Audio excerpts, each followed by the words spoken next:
রোববার বিকেলে রাজধানীর গুলশানে বিএনপি চেয়ারপারসনের কার্যালয়ে তৈরি পোশাক শিল্প মালিকদের সংগঠন বিজিএমএ সহ ১১ সদস্যের ব্যবসায়ী নেতারা বিএনপি মহাসচিব মির্জা ফখরুল ইসলাম আলমগীর সহ সিনিয়র নেতাদের সঙ্গে বৈঠক করেন। প্রায় ঘণ্টাব্যাপী বৈঠক শেষে সাংবাদিকদের মুখোমুখি হন বিএনপির স্থায়ী কমিটির সদস্য আমির খসরু মাহমুদ চৌধুরী ও ব্যবসায়ী নেতারা।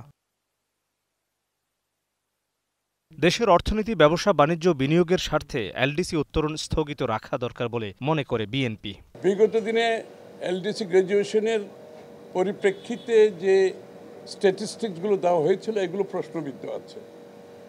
তো সব কিছু মিলিয়ে বাংলাদেশের ভবিষ্যৎ অর্থনীতি, বিনিয়োগ, ব্যবসা বাণিজ্য যদি আমরা অব্যাহতভাবে এগিয়ে যেতে চাই, যে নতুন বাংলাদেশের স্বপ্ন আমরা দেখছি, তাহলে এই মুহূর্তে এলডিসি গ্র্যাজুয়েশনটা আমাদের স্থগিত রাখার জন্য সবার আমরা আলোচনা করেছি। এই মুহূর্তে স্থগিত রাখার প্রয়োজনীয়তা আছে। তবে এলডিসি থেকে উত্তরণ পুরোপুরি স্থগিত না চাইলেও অবকাঠামোগত উন্নয়ন ও প্রস্তুতির জন্য ৩ বছর সময় চান ব্যবসায়ীরা।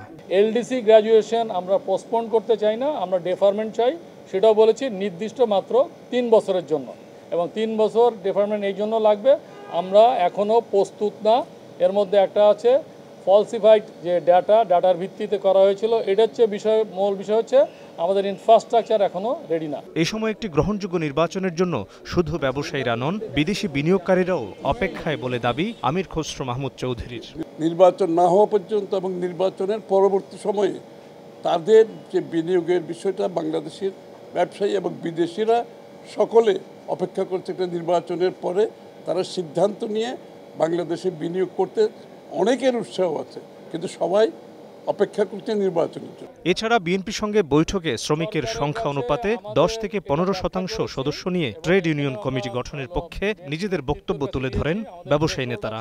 100 থেকে 1500 হলে কতজনের ট্রেড ইউনিয়ন হওয়া উচিত, সেটা হলো 200 অথবা 15%। 1500 থেকে 3000-এর ক্ষেত্রে বলেছি 15%, অর্থাৎ শতকরা 15 জন অথবা 300 জন। Mohammad Hossain, Star News, Dhaka.